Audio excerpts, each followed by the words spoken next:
तो जय हिंद दोस्तों। अगर आपका MDC 2 डिजिटल मार्केटिंग है तो यह वीडियो आपके लिए बहुत इंपॉर्टेंट होने वाला है, क्योंकि मैं इसमें आपको शॉर्ट प्लस लॉन्ग दोनों क्वेश्चन देने वाला हूं। Short question plus long question, यानी शॉर्ट क्वेश्चन जो 1 मार्क्स के और जो 15 मार्क्स और 5 मार्क्स के सभी को कवर करने वाले हैं। देखिए, इस वीडियो में आपको टोटल 15 लॉन्ग क्वेश्चन दूंगा। और आप लोग को एक बात बताना चाहते हैं, केवल आप 15 क्वेश्चन करके जाइए तो एग्ज़ाम में फिक्स से बहुत अच्छे मार्क्स आप लोग गेन कर पाएंगे। क्योंकि देखिए, जब मैं एग्ज़ाम देने जाता था सेमेस्टर का, तो मैं अभी क्या करता था, मैं कम से कम 15 से लगभग 12 से 15 क्वेश्चन तैयार करता था। केवल उन्हीं को पढ़ के जाता था, 15 ही क्वेश्चन, और लगभग सभी क्वेश्चन मेरे मार्क्स आप लोग को बता देते थे।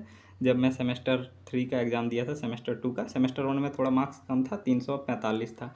और आप लोग देखते होंगे यूनिवर्सिटी में लगभग 50% स्टूडेंट फेल हो जाते हैं, और जो सेमेस्टर 2 में एग्ज़ाम दिए 370 था। इस प्रकार मेरे मार्क्स रहते थे, और मैं आप लोग को बताना चाहता हूँ लगभग यही 12 से 15 क्वेश्चन करके जाता। और मैं शॉर्ट क्वेश्चन पर उतना ध्यान नहीं देता था, क्योंकि लगभग अगर आप लॉन्ग क्वेश्चन कर लीजिएगा तो फिक्स है शॉर्ट क्वेश्चन आप लोग का तैयार हो जाएगा। लॉन्ग क्वेश्चन केवल आप लोग को तैयार करना है, उससे ही शॉर्ट और 5 मार्क्स के सारे क्वेश्चन कवर हो जाते हैं। तो चलिए, आप लोग को शॉर्ट प्लस लॉन्ग दोनों क्वेश्चन देने वाले हैं, आंसर भी। तो आप लोग का पैटर्न रहेगा 75 मार्क्स, यानी 15 मार्क्स के 4 क्वेश्चन, 5 मार्क्स के 2 क्वेश्चन, और 4 क्वेश्चन आप लोग को बनाना है, मिलेगा 6 या 8। और जो 5 मार्क्स होगा वह 1 मार्क्स इंटू 5 होगा, यानी 1 मार्क्स के 5 क्वेश्चन मिलेंगे। तो चलिए क्वेश्चन देखते हैं पहले। तो आप लोग का पहले सिलेबस देखना है। तो सिलेबस में पहला कोर्स कंटेंट यूनिट 1 है यहाँ से, तो जिसमें आप लोग को पढ़ना है इंट्रोडक्शन टू डिजिटल मार्केटिंग, यानी डिजिटल मार्केटिंग का परिचय। देखिए, पहले आप लोग समझिए डिजिटल मार्केटिंग है क्या। ये सिलेबस आप लोग का सेमेस्टर 3 में था, जब सीनियर आप लोग के जो 2024-28 सेशन है सीनियर वाले, उन सब का सिलेबस सेमेस्टर 3 में था। लेकिन यह पेपर कर दिया है 2024-28, सॉरी 2025-29 सेशन है, उसमें सेमेस्टर 2 में कर दिया MDC 2 में। तो यह सिलेबस सेमेस्टर 3 में पढ़ाना आता था, लेकिन अभी अभी आप लोग को पढ़ाना हो रहा है सेमेस्टर 2 में ही। तो चलिए आप लोग को पढ़ाते हैं। यह अगर सब्जेक्ट आप पढ़ लेते हैं तो आप लोग को बहुत डिजिटल नॉलेज गेन कर पाएंगे, यानी आपके पास सीख पाएंगे। क्योंकि इसमें आप सीख पाएंगे यूट्यूब कैसे काम करता है, SEO सीख पाएंगे, यूट्यूब में वीडियो वायरल के लिए SEO क्या रोल करता है, CTR, ये सब सीख पाएंगे, जो आपको अगर आप क्रिएटर बनना चाहते हैं तो बहुत हेल्प करेगा। तो मैं भी एक क्रिएटर, जैसे कि आप लोग को वीडियो प्रोवाइड करता हूँ, वैसे ही आपके पास नहीं चला जाता है, तो उसमें डिटेल भी बताने वाला क्यों आपके पास चला जाता है। ये सब बहुत अच्छे से आप लोग को कवर कराने वाले हैं। तो चलिए शुरू करते हैं। तो पहला टॉपिक है क्या, कंसेप्ट और स्कोप पढ़ना है। स्कोप मतलब क्षेत्र, यानी डिजिटल मार्केटिंग के कौन कौन से क्षेत्र हैं। कंसेप्ट मतलब अवधारणा कह सकते हैं डिजिटल मार्केटिंग का। देखिए, सिलेबस आप लोग देख लीजिएगा, क्योंकि सिलेबस बताएंगे तो बहुत आप लोग को केवल मेन टॉपिक्स बता देते हैं। SEO, SEM, सोशल मीडिया, ये सब आप लोग को पढ़ना है। आप लोग काफ़ी कह सकते हैं बहुत अच्छे सब्जेक्ट का चयन किए हैं। बहुत अगर सीखना चाहते हैं तो बहुत कुछ सीख पाएंगे। कोर डिजिटल मार्केटिंग क्या होता है, मार्केटिंग करना चाहते हैं तो कोर मतलब कह सकते हैं एकदम मुख्य या प्रमुख स्ट्रेटेजी क्या है। सर्च इंजन ऑप्टिमाइजेशन क्या है, SEM क्या है, यानी सर्च इंजन मार्केटिंग, ये सब आप लोग पढ़ेंगे यूनिट 2 में। और यूनिट 3 में है एनालिटिक्स। एनालिटिक्स मतलब क्या होता है, विश्लेषण। जैसे कि आपका एनालिटिक्स में हम लोग यूज़ करते हैं गूगल एनालिटिक्स का, जिसमें हम लोग चेक करते हैं कि वीडियो वायरल या लोगों के पास पहुंच रहा है या नहीं। तो कैसे चेक करते हैं हम लोग, तो हम लोग को मिलता है वीडियो रिटेंशन। वीडियो रिटेंशन में देखते हैं कि स्टूडेंट कितना देर तक वॉच कर रहा है, कौन सा स्टूडेंट क्विट कर रहा है, कहाँ क्विट कर रहा है, ये सब देखते हैं। कितना हाई CTR है, या CTR मतलब होता है क्लिक थ्रू रेट। ये सब याद रखिए, हो सकता है 1 मार्क्स में पूछ लिया जाए। CTR मतलब होता है कितने स्टूडेंट ने क्लिक किया। जैसे आप लोग के पास वीडियो हो सकता है रिकमेंडेशन द्वारा मिला हो, या आप लोग सर्च किए हो, तो CTR होता है अगर आपको रिकमेंड किया गया हो तो कितने लोगों ने टच किया। हो सकता है बहुत सारे स्टूडेंट नहीं देखना चाहते होंगे तो नहीं देखते होंगे। अगर आप लोग मान लें 100 लोगों के पास वीडियो भेजा गया, अगर उसमें 10 देख रहे हैं तो क्या हुआ, 10% मेरा CTR है। और यह CTR काफ़ी अच्छा होता है। अगर 7 से प्लस आप लोग का CTR है तो बहुत अच्छा माना जाता है, वीडियो बहुत लोगों के पास जाएगा। जैसे मेरा अभी साधारण में कितना रहता है, 8%, 9%, कभी कभी 12, 13, 15 भी जाता है। तो देखते हैं। तो इसका एनालिटिक्स पढ़ना है, ट्रेंड्स पढ़ना है, यानी कौन कौन से ट्रेंड्स हैं सोशल मीडिया में। कॉमर्स मतलब जहाँ भी आ जाए मतलब होता है क्या, इलेक्ट्रॉनिक कॉमर्स मतलब व्यापार हो गया, यानी इलेक्ट्रॉनिक के सहायता से व्यापार। इलेक्ट्रॉनिक में क्या आता है, डिजिटल जो प्रोडक्ट हैं मोबाइल है, कंप्यूटर है, लैपटॉप है, इन सब के सहायता से व्यापार करना ही कहते हैं ई कॉमर्स। तो यही आप लोग का यूनिट 3 का सिलेबस है। अब क्वेश्चन आंसर करते हैं। यहाँ से आप लोग के 20 आप लोग को यानी 20 महत्वपूर्ण 1 मार्क्स के क्वेश्चन देने वाले हैं, और केवल ये 1 मार्क्स में क्वेश्चन में आप लोग को काम नहीं आएगा। जब आप लॉन्ग आंसर लिखेंगे तो आप लोग को भी सहायता मिलेगा, क्योंकि ये क्वेश्चन केवल आप लोग को शॉर्ट के लिए नहीं करा रहे हैं। क्या जलने का सेंट आ रहा है? रुक जाइए, थोड़ा देख के आते हैं। तो पहला प्रश्न है डिजिटल मार्केटिंग क्या है। तो डिजिटल मार्केटिंग आप लोग को बताएं कि इंटरनेट की सहायता से, आप लोग को शॉर्ट में नहीं, यहाँ टेक्निकल शब्दों का यूज किया है, यानी इंटरनेट की सहायता से आप किसी भी वस्तु को बेच पा रहे हैं, तो यह क्या हुआ? Digital marketing. यह साधारण शब्दों में। तो टेक्निकल शब्द में देखते हैं, जैसे internet, website, social media, email और मोबाइल जैसे डिजिटल माध्यमों द्वारा उत्पाद या सेवा का प्रचार एवं बिक्री करना डिजिटल मार्केटिंग कहलाता है। यानी जैसे कि कोई भी आप लोग देखते होंगे सोशल मीडिया कंटेंट क्रिएटर कोई भी है, तो वह क्या करता है, जैसे आप लोग शॉर्ट्स देखते होंगे, तो शॉर्ट्स देखते होंगे जैसे 9:16 में शॉर्ट्स होता है, और यहाँ देखते होंगे आप लोग प्रोडक्ट ऐड होता है। यह क्या हो गया? यह डिजिटल मार्केटिंग का उदाहरण हो गया, क्योंकि इंटरनेट की सहायता से या सोशल मीडिया या कंटेंट क्रिएटर के द्वारा क्या कर रहा है, आपको प्रोडक्ट, या भले आप खरीदें या नहीं खरीदें, लेकिन बहुत सारे जो भी व्यक्ति होते हैं वो सब खरीदते हैं। तो ये क्या हो गया? डिजिटल मार्केटिंग हो गया। तो समझ पाए होंगे। और ईमेल द्वारा, जैसे आप लोग देखते भी होंगे, ईमेल द्वारा ये सब हम लोग यूज़ करते हैं। अगर किसी को जैसे ब्रांड डील लेना हो तो ये सब ईमेल द्वारा होता है। तो चलिए देखते हैं दूसरा प्रश्न। पारंपरिक विपणन, विपणन याद रखिए मार्केटिंग होता है इंग्लिश में, और डिजिटल मार्केटिंग, डिजिटल विपणन भी लिख सकता था, लेकिन डिजिटल मार्केटिंग एक प्रमुख अंतर लिखी। यानी दोनों में अंतर क्या है? यानी पारंपरिक मतलब जो पहले हम करते थे, यानी पहले किया करते थे जब डिजिटल नहीं था, यानी जब मोबाइल, ईमेल ये सब नहीं थे, लैपटॉप, कंप्यूटर, तो हम लोग कैसे व्यापार करते थे, विज्ञापन कैसे करते थे या विपणन। तो पारंपरिक विपणन में समाचार पत्र, रेडियो, टेलीविज़न जैसे माध्यमों का प्रयोग होता था, जबकि डिजिटल मार्केटिंग में इंटरनेट और डिजिटल माध्यमों का प्रयोग किया था। यानी पारंपरिक में समाचार पत्र द्वारा, रेडियो या टेलीविज़न, जिससे आप लोग जानते हैं समाचार पत्र बहुत सीमित क्षेत्र में जाता है, अगर मान सकते हैं तो एक ही देश के अंदर। लेकिन अगर आप वीडियो शेयर कीजिएगा, मान लीजिए किसी प्रोडक्ट का आप प्रचार कर रहे हैं और साथ में वीडियो शेयर कर रहे हैं, अगर हो सकता है अगर आप लोग का कंटेंट वायरल भी जा सकता है, जिससे अन्य देश के भी लोग देखते हैं। अगर जैसे कि आप लोग अभी सिस्टम चल चुका है कि आपका कंटेंट केवल आप हिंदी में बना रहे हैं तो उसको इंग्लिश में भी ट्रांसफ़र कर सकते हैं और अदर लैंग्वेज में, तो इससे जो अदर कंट्री के लोग हैं वो भी देख पाएंगे। इससे क्या होगा? वर्ल्ड वाइड आप लोगों का प्रोडक्ट जो भी बेचना चाहते हैं वो पहुंच पाएगा, और पहले सीमित क्षेत्र होता था। और तीसरा प्रश्न है डिजिटल मार्केटिंग के कोई 2 प्रमुख घटक कौन से हैं, यानी कौन कौन से कंपोनेंट हैं। तो पहला हो जाएगा SEO। इसका फुल फॉर्म आप लोग को याद करके ही रखना है, आप लोग को फिक्स है, यह क्वेश्चन पूछा जाएगा SEO का पूरा नाम क्या है। तो याद रखना है SEO का पूरा नाम होता है search engine optimization, search engine optimization, और हिंदी में ऑप्टिमाइजेशन को अनुकूलन कहते हैं। तो ये पहला घटक हो गया। तो ये पहला घटक, उसके बाद दूसरा घटक क्या है? सोशल मीडिया विपणन। विपणन मतलब सोशल हो गया, तो सोशल हो जाएगा, मीडिया तो मीडिया हो जाएगा, और विपणन मार्केटिंग। तो ये हो गया SMM का फुल फॉर्म। ये 2 घटक हैं डिजिटल मार्केटिंग के। और चौथा क्वेश्चन है सर्च इंजन अनुकूलन, SEO क्या है। तो SEO क्या है ये बताते हैं आपको डीप मीनिंग। देखिए पहले हम बता देते हैं डीप मीनिंग जो हम लोग यूज़ करते हैं SEO का। कैसे वीडियो मेरा देख पा रहे होंगे? तो देख पा रहे होंगे यूट्यूब आपको रिकमेंड किया होगा मेरा वीडियो को, लेकिन बहुत सारे स्टूडेंट क्या करेंगे, बहुत सारे स्टूडेंट सर्च करके आए होंगे, वो सर्च किए होंगे जैसे MDC2 digital marketing, SKMU important question answer, या कुछ भी सर्च किए होंगे जैसे digital marketing MDC2 question answer SKMU, ये सब सर्च करके आएंगे।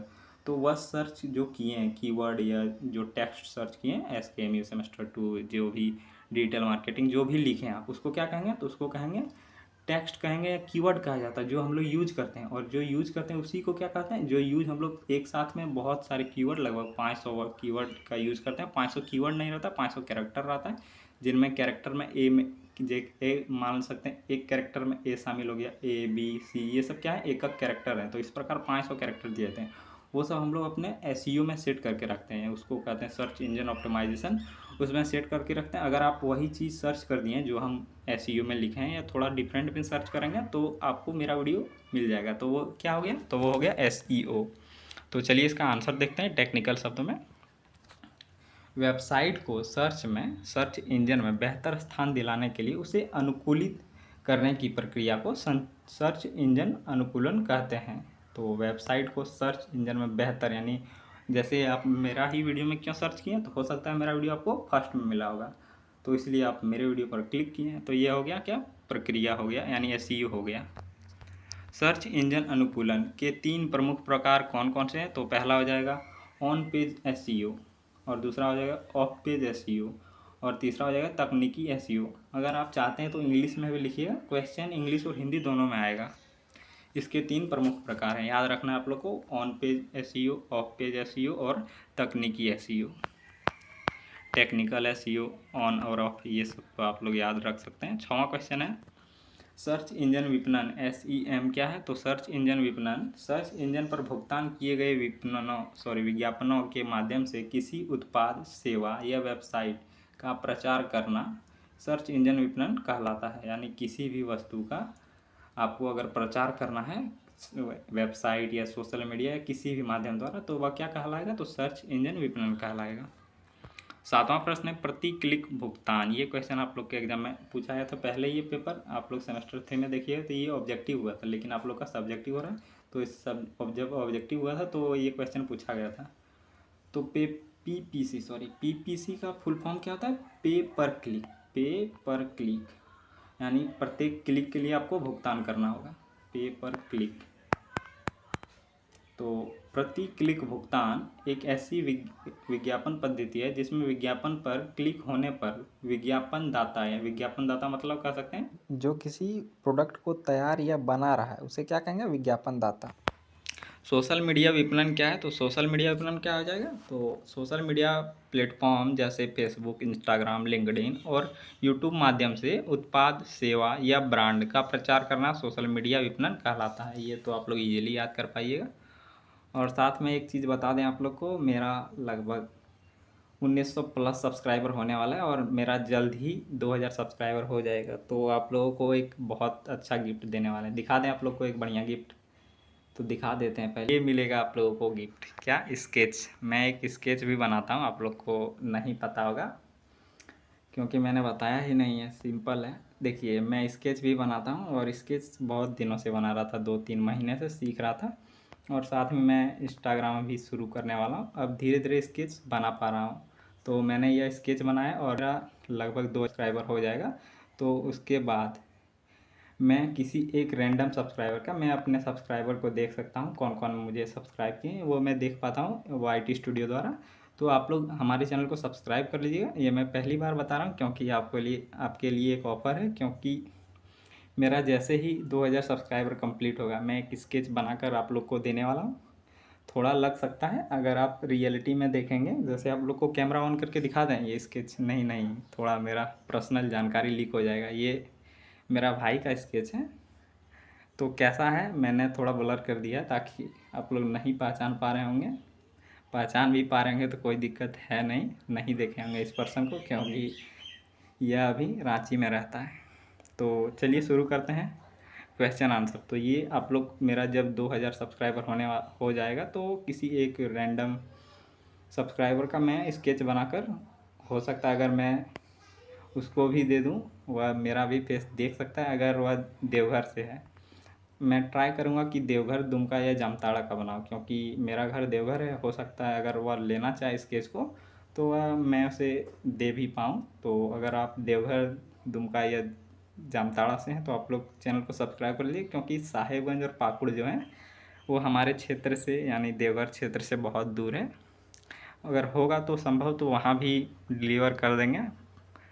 तो अगर आप लोग सब्सक्राइब नहीं किए हैं तो एक ही बार बोल रहा हूँ, अब शायद नहीं बोलूँगा। अगर होगा तो 10,000 सब्सक्राइबर होगा तो आप लोग को बोलूँगा, लेकिन अभी नहीं बोलूँगा। मैं, आप लोग देखते होंगे वीडियो, मैं जल्दी से सब्सक्राइब करने के लिए नहीं कहता हूँ। मैंने सोचा थोड़ा सीखा हूँ तो थोड़ा स्टूडेंट को भी प्रोवाइड कर देते हैं। ये स्केच कैसा है आप लोग थोड़ा बता दीजिएगा। लेकिन मैंने ये लगभग 3 महीना सीखने के बाद, और ये मैंने लगभग 3-4 दिन हुआ है उसके पहले बनाया ये। चलिए क्वेश्चन आंसर करते हैं, थोड़ा रुक जाइए। यहाँ से आप लोग का क्वेश्चन आंसर था। ये 8वां प्रश्न हो गया। तो 9वां देखते हैं, विषय वस्तु विपणन से क्या तात्पर्य है? तो विषय वस्तु विपणन से तात्पर्य है उपयोगी, प्रासंगिक, प्रासंगिक मतलब रिलेटेड, और आकर्षक विषय वस्तु जैसे लेख, ब्लॉग, चित्र और वीडियो के माध्यम से ग्राहकों को आकर्षित करना विषय वस्तु विपणन कहलाता है। यानी ब्लॉग आप लोग देखते होंगे, लेख, लेख तो राइट कर सकते हैं, ये चित्र और टेक्स्ट, वीडियो, इन सब के माध्यम से, वीडियो जो आप लोग डॉक्यूमेंट्री या कोई भी वीडियो देखते हैं उनके माध्यम से आप लोगों को आकर्षित करना है, मतलब आप लोग को कंज्यूमर बनाना है, कैसे भी आपको प्रोडक्ट सेल करना है, आपको नहीं, जो कंटेंट क्रिएटर है, तो वह क्या हो जाएगा, तो वह विषय वस्तु विपणन कहलाएगा। ईमेल विपणन क्या है, तो ईमेल मार्केटिंग क्या हो जाएगा, ईमेल के माध्यम से ग्राहकों को उत्पाद, सेवा, ऑफर, सूचना या अन्य प्रचारात्मक संदेश भेजना ईमेल विपणन कहलाता है।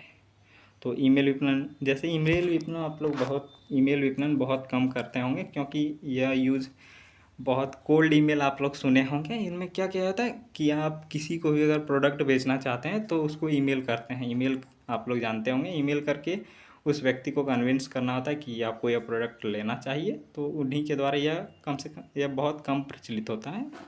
सबसे अधिक देखते होंगे आप लोग कंटेंट क्रिएटर द्वारा, किसी भी क्रिएटर को कोई भी प्रोडक्ट दे दिया और उसका प्रचार किया जाता है।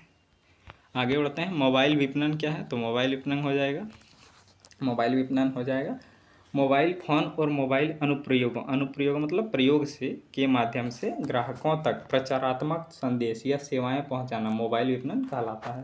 काफ़ी आसान तरीके से समझ पाएंगे। उपयोगकर्ता अनुभव और उपयोगकर्ता इंटरफेस से क्या तात्पर्य है, उपयोगकर्ता अनुभव मतलब कह सकते हैं यूज़र एक्सपीरियंस, और यूज़र इंटरफेस अनुभव है वह वेबसाइट या ऐप के उपयोग करते समय उपयोगकर्ता के समग्र अनुभव को कहते हैं, जबकि उपयोगकर्ता इंटरफेस वेबसाइट या ऐप के दृश्य, स्वरूप और उपयोग करने की व्यवस्था को कहते हैं। आगे बढ़ते हैं, 13वां प्रश्न देखते हैं, डिजिटल उपभोक्ता व्यवहार क्या है, तो डिजिटल उपभोक्ता व्यवहार हो जाएगा डिजिटल माध्यमों पर उपभोक्ता, उपभोक्ता मतलब क्या होता है, यानी कंज्यूमर, उपभोक्ता हो गया। कंज्यूमर मतलब अगर आप प्रोडक्ट को खरीद रहे हैं तो आप कौन हुए, कंज्यूमर हुए। किसी उपभोक्ता किसी प्रकार की जानकारी खोजता, उत्पादों की तुलना करता, खरीदारी करता और प्रतिक्रिया देता, उसे डिजिटल उपभोक्ता व्यवहार कहते हैं। आगे बढ़ते हैं, वेब विश्लेषण क्या है, तो वेब विश्लेषण हो जाएगा वेबसाइट से संबंधित आंकड़े को एकत्रित करके उनके विश्लेषण करना वेब विश्लेषण कहलाता है। ये तो इजी है, आप लोग को बताए हुए थे एनालिटिक्स का यूज़ कैसे किया जाता है, यानी आपका प्रोडक्ट अच्छा है या रैंक कर रहा है, इन सब का प्रयोग किया जाता है विश्लेषण एनालिटिक्स में। प्रमुख प्रदर्शन सूचकांक क्या है, सूचकांक का अर्थ क्या है, तो इसका आंसर हो जाएगा प्रमुख प्रदर्शन सूचकांक का वे मापदंड हैं जिनसे किसी डिजिटल मार्केटिंग अभियान की सफलता और प्रदर्शन को मापा जाता है। ये तो इजी है, आप लोग पढ़ के भी समझ सकते हैं। निवेश पर प्रतिफल जिसे ROI कहते हैं, निवेश पर प्रतिफल वह माप है जिससे यह पता चलता है कि किए गए निवेश की तुलना में कितना लाभ या प्रतिफल प्राप्त है, प्रतिफल प्राप्त है। आगे बढ़ते हैं, देखते हैं 17वां प्रश्न, ऑनलाइन प्रतिष्ठा प्रबंधन ORM है, ORM का फुल फॉर्म हो जाएगा online recognition management, online recognition, आप लोग थोड़ा लिख लीजिए, रिकॉग्निशन NATION मैनेजमेंट हो जाएगा। तो फुल फॉर्म आप लोग याद रखना है, पूछा जाएगा एग्जाम में।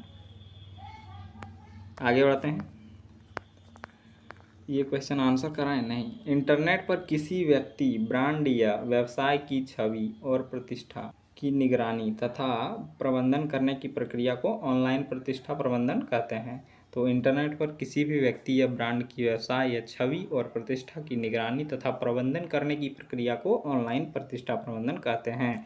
आगे बढ़ते हैं, 18वां प्रश्न, ई कॉमर्स, जो आप लोग को बताए थे शुरू में ही, ई कॉमर्स विपणन क्या है, तो ई कॉमर्स विपणन है ऑनलाइन माध्यमों के द्वारा ई कॉमर्स वेबसाइट या प्लेटफॉर्म पर उपलब्ध उत्पादों और सेवाओं का प्रचार एवं बिक्री बढ़ाने की प्रक्रिया ई कॉमर्स विपणन कहलाती है। आपको आंसर इसी प्रकार लिखना है। आगे बढ़ते हैं, काफ़ी सरल लैंग्वेज है। प्रभावशाली व्यक्ति विपणन क्या है, यानी प्रभावशाली, यानी आपका वीडियो या किसी भी माध्यम से अगर आप मार्केटिंग कर रहे हैं तो उसको प्रभावशाली, इतना प्रभावशाली वीडियो रखना है ताकि जो खरीदने वाला है, जो प्रोडक्ट को यूज़ करने वाला है, वो आपके प्रोडक्ट को, आपके वीडियो को देखकर या किसी भी माध्यम से आप इन्फ्लुएंस कर रहे हैं तो वो आपके प्रोडक्ट को खरीद ले। तो किसी भी प्रभावशाली व्यक्ति या डिजिटल सामग्री के निर्माता के माध्यम से उत्पाद या ब्रांड प्रचार करना प्रभावशाली व्यक्ति विपणन कहलाता है। आगे बढ़ते हैं। डिजिटल मार्केटिंग में कृत्रिम बुद्धिमत्ता तथा नैतिकता मुद्दों का एक उदाहरण दीजिए। तो कृत्रिम बुद्धिमत्ता आप लोग जानते हैं, आर्टिफिशियल इंटेलिजेंस का उपयोग ग्राहक की पसंद के अनुसार उत्पाद सुझाने और चैटबॉट चलाने में किया जा सकता है। नैतिक मुद्दे का उदाहरण ग्राहक की निजी जानकारी, डेटा और डेटा को गोपनीयता मतलब सीक्रेट यानी सुरक्षित बनाए रखता है। जो एआई है वह क्या करता है, व्यक्ति के जो भी पर्सनल डिटेल है ये सबको सीक्रेट रखता है। तो देखिए यहाँ से आप लोग को 15 मार्क्स के क्वेश्चन, यहाँ से 15 मार्क्स के क्वेश्चन शुरू हो जाते हैं और आप लोग को केवल आज 2 या 1 ही क्वेश्चन कराने वाला है, क्योंकि वीडियो बहुत लॉन्ग होने वाला है। देखिए इस पार्ट में आप लोग को शॉर्ट क्वेश्चन करा दिए और साथ में आप लोगों का साथ में लॉन्ग क्वेश्चन कराएंगे और एक क्वेश्चन या 2 क्वेश्चन आप लोग को कराएंगे। उसके बाद आप लोग को लास्ट वीडियो जब प्रोवाइड करेंगे तो आप लोग को बता देंगे कि कौन से इंपॉर्टेंट क्वेश्चन है और कौन से आपको क्वेश्चन फिक्स है करके जाना है। मैं आप लोग एग्ज़ाम में 45 प्लस अगर थोड़ा भी पढ़ के गए तो 45 प्लस ईजीली ला पाइएगा। यानी 75 मार्क्स का एग्ज़ाम होता है, 60% आप लोग ईजीली ला पाइएगा। तो 60% ईजीली ला पाइए। चलिए अब आंसर देखते हैं।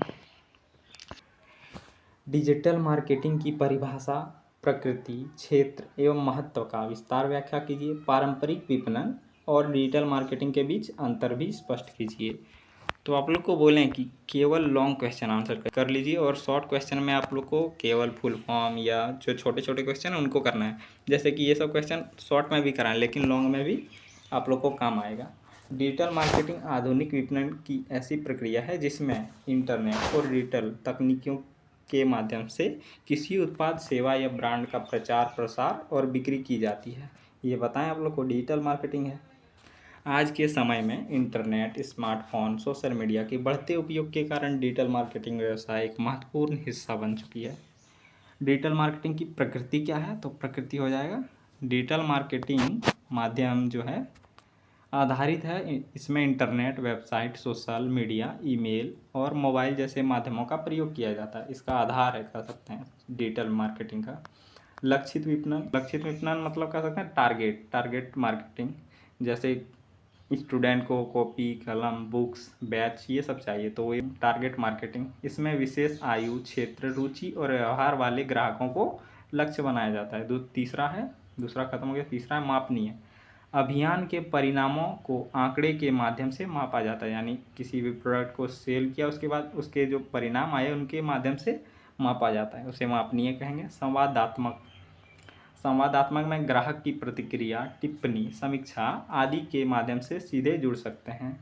लचीली मतलब कह सकते हैं फ्लेक्सिबल। यानी अभियान के परिणाम के अनुसार रणनीति में तुरंत बदलाव किया जा सकता है। यानी कोई भी स्ट्रिक्ट नहीं रखना, अगर प्रोडक्ट खराब है तो उनको सुधार करना है। इसी प्रक्रिया को लचीला कह सकते हैं या लचीली। डिजिटल मार्केटिंग के क्षेत्र कौन से हैं? तो बहुत बड़ा व्यापक क्षेत्र है डिजिटल मार्केटिंग का। इसमें सर्च इंजन अनुकूलन, सर्च इंजन ऑप्टिमाइजेशन जो इंग्लिश में होता है, सर्च इंजन विपणन SEM, सोशल मीडिया विपणन, विषय वस्तु विपणन, ईमेल विपणन, मोबाइल विपणन, ई-कॉमर्स विपणन, वीडियो विपणन तथा प्रभावशाली व्यक्ति विपणन आदि शामिल है। ये सारे क्षेत्र हो गए और इन सब का शॉर्ट क्वेश्चन भी आप लोग को करा दिए। बस इतना जो यहाँ है इसका आप लोग को फुल फॉर्म याद रखना। 2 क्वेश्चन फिक्स आप लोग के एग्जाम में आ जाएगा। डिजिटल मार्केटिंग का महत्व क्या है? कम लागत, अधिक लोगों तक पहुंच, जो आप लोग को बताएं। देखिए डिजिटल मार्केटिंग में बहुत कह सकते हैं, बहुत कम नहीं कह सकते हैं, लेकिन पहुंच बहुत अधिक लोगों तक होगा। लक्षित ग्राहकों तक आसानी से पहुंच सकते हैं। जैसे मान लीजिए मैं आप लोग को टीचिंग करा रहा हूँ तो हो सकता है मैं आप लोग को कैसे अपना कोर्स सेल कर सकता हूँ। ये क्या हो गया, मेरे आप लक्षित ग्राहक थोड़ा क्या एक बिजनेस माइंड हो जाते हैं। उसके बाद बताते हैं, जैसे कि आप लोग को हो सकता है अगर कोर्स बेचना है तो क्या करेंगे, 99 रख देंगे प्राइस, और आप लोग को क्या करेंगे कि कोर्स खरीद लिए। तो ये इससे क्या होगा, आप लोग लक्षित ग्राहक हैं, यानी आप लोग टारगेट ऑडियंस हैं। तो आपसे हम यानी आप लोगों को हम हो सकता है बहुत सारे स्टूडेंट नहीं भी खरीदेंगे, लेकिन आप लोग क्या हुआ, मेरे टारगेट ऑडियंस हुए। हो सकता है आपसे कोर्स हम बेच सकते हैं, लेकिन अभी नहीं। ग्राहक की प्रतिक्रिया मतलब कोई भी रिस्पॉन्स, आप अगर प्रोडक्ट अच्छा है तो रिस्पॉन्स देना चाहते हैं तो तुरंत आप भेज सकते हैं या प्राप्त कर सकते हैं। जैसे आप लोग कोई भी प्रोडक्ट लेते होंगे किसी भी ऑनलाइन प्लेटफॉर्म द्वारा, किसी भी ऑनलाइन ऐप द्वारा, तो आप लोग प्रोडक्ट के बाद तुरंत अपना फीडबैक भी शेयर करते हैं। विज्ञापन के परिणामों को मापा जा सकता है। छोटे व्यवसाय भी बड़े बाजार तक पहुंच सकते हैं। ग्राहक के साथ लंबे समय तक संबंध बनाए जा सकते हैं। ये सब फायदे हैं। पारंपरिक और डिजिटल मार्केटिंग में अंतर, ये तो आप लोग को फर्स्ट क्वेश्चन भी कराते हैं। सेकंड क्वेश्चन, पारंपरिक विज्ञापन में समाचार पत्र, रेडियो, टेलीविज़न, पोस्टर आदि का प्रयोग किया जाता है, जबकि डिजिटल मार्केटिंग में इंटरनेट और डिजिटल माध्यमों का प्रयोग किया जाता है। पारंपरिक विज्ञापन में परिणामों का मापन अपेक्षाकृत कठिन होता है, यानी उम्मीद से कठिन होता था, कठिनाई होती थी, यानी जो परिणाम आते थे, जो रिजल्ट आते थे, उनको मापना तो वह कठिन होता था। लेकिन जबकि डिजिटल मार्केटिंग में क्लिक, दृश्य, सहभागिता, रूपांतरण आदि को आसानी से मापा जा सकता है। आगे बढ़ते हैं। पारंपरिक विपणन अधिकतर एक तरफा संचार पर आधारित होता है, यानी पारंपरिक जो रेडियो, समाचार पत्र और टेलीविज़न के थ्रू किया जाता था, उनसे आप एक केवल वन वे कम्युनिकेशन होता था। टू वे कम्युनिकेशन मतलब आप प्रोडक्ट बेच रहे हैं तो आप भी बात कर सकते हैं और जो प्रोडक्ट यूज़ कर रहा है वो दोनों, तो उनमें केवल वन वे कम्युनिकेशन रहता था। लेकिन इनमें जो डिजिटल मार्केटिंग है उनमें दोनों वे यानी टू वे कम्युनिकेशन हो जाता है। यानी जो प्रोडक्ट को यूज़ कर रहा है वो भी बता सकता है अपना रिकमेंडेशन, और साथ में जो प्रोड्यूस कर रहा है यानी जो बना रहा है प्रोडक्ट को, वह भी अपना ग्राहक को कह सकते हैं डिटेल बता सकता है।